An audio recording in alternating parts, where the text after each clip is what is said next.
Knowing who your market is and what your market wants is crucial to successful promoting or attracting people to your site. In this lesson, we'll investigate just what does your market want. No market research is complete until you've had a good look at the people and issues that make up your market. Thorough research into the people side of your market can help you in several ways. You may discover keywords that weren't immediately obvious when you just looked at keyword search volumes. You can determine what your market is thinking, target it better, and improve your results. Every market has common concerns and recurring themes, issues and problems that people need answers for, things that drive them to the internet for more information. The role of the internet marketer is to find out what these things are and provide solutions. Finding out what people need. Well, as a marketer, you can usually make an educated guess as to what the concerns of your market are, but unless you already know a lot about your market, the only way to really get inside the head of your audience is to go in and see what your market is talking about. The first place that most affiliates look is at the search volumes for relevant keywords.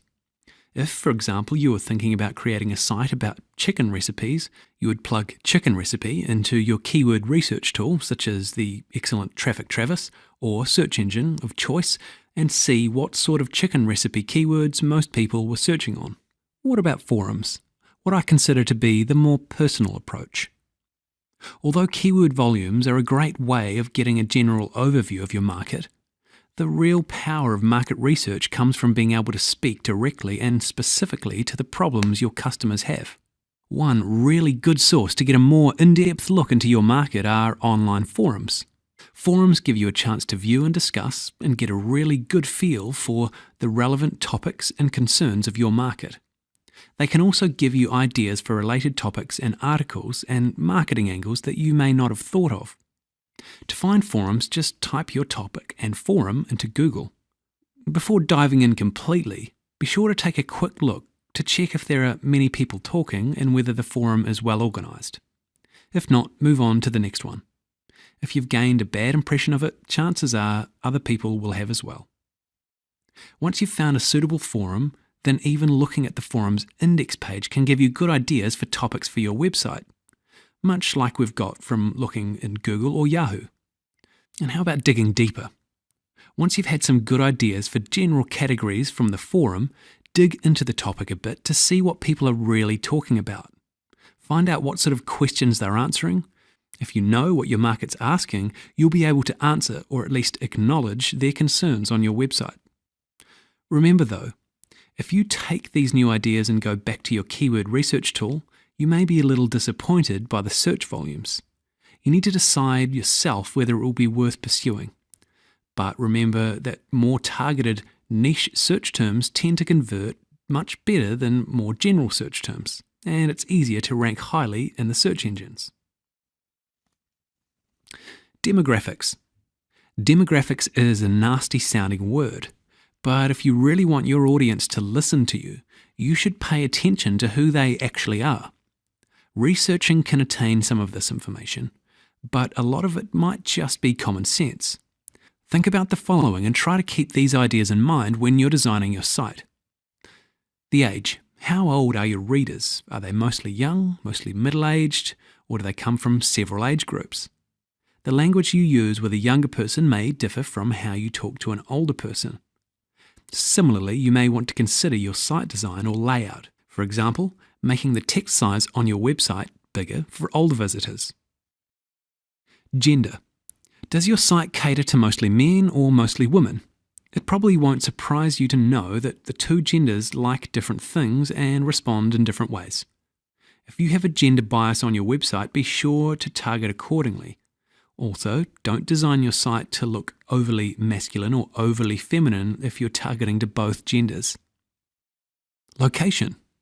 The largest online market is the US. But if you're also targeting other countries, you don't want to alienate them by filling your site with US-centric content. However, we do highly recommend sticking with American spellings. Prior knowledge. How much do your visitors already know about your topic? Are you throwing them in the deep end, or are you boring them with the basics? Are the people looking to buy the product newbies or more experienced? Target your content accordingly. Expectations. Once they've arrived at your website, what are they expecting to find? If there's a large gap between their expectations and what they think you're offering at first glance, they'll click the back button and scoot right out of there. For example, if they're expecting lessons, don't offer them reviews. If they're expecting an informative article, don't hit them with a hard sales pitch. You might say that it doesn't matter if someone hits the back button immediately. After all, at least some people will stick around. But remember that Google looks at your bounce rate to see whether people are finding useful information on your site. A high bounce rate can mean lower search engine rankings. Carefully wording your title tags can help mitigate or prevent this. So make sure they're an accurate representation of the actual content of your page, while still tackling your keywords. Their needs.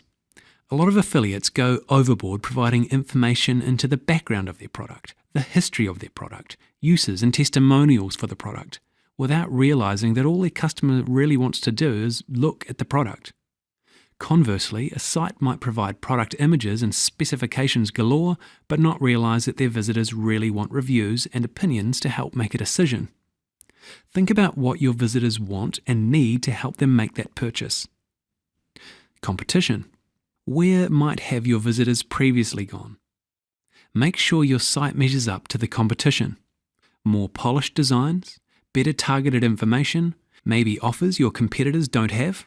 Remember that people don't just visit one website, they shop around. And tone. You wouldn't build a website for high-end expensive jewellery and decorate it with lots of cartoon characters and exclamation marks, and you wouldn't speak to young children using really big words. These things aren't appropriate for their market. This is one of the most common sense, yet possibly one of the hardest aspects to understand. Make sure that your website design and the text you use on your website are appropriate for your audience. It may help to get a friend or relative to look at your site and see what they think. You can also try putting yourself in the mindset of your audience and look at the site from that perspective. It requires a bit of imagination, but you'll get the hang of it. And the lesson summary. In this lesson, we've investigated how to find out what your market wants and how to target accordingly. A couple of ways you can improve your targeting is by looking at search volumes for related keywords, using search engine suggestions or a suitable keyword tool. Taking a more personal approach and visiting forums for your target market. And once you've determined better ways to target your keywords, it also pays to look at your site and content and think about the following aspects. Age. Do you have a specific age target? Gender. Is your target audience primarily a specific gender? Location. Where are they from? Prior knowledge. What do they already know? Expectation. What are your visitors expecting and is it what they get? Needs. What is your audience actually after from your site? Competition. What are competitors' sites doing better or different? And tone. Does your site make sense for your target? And that concludes our lesson for today. Thanks so much for watching, and we'll see you again next time.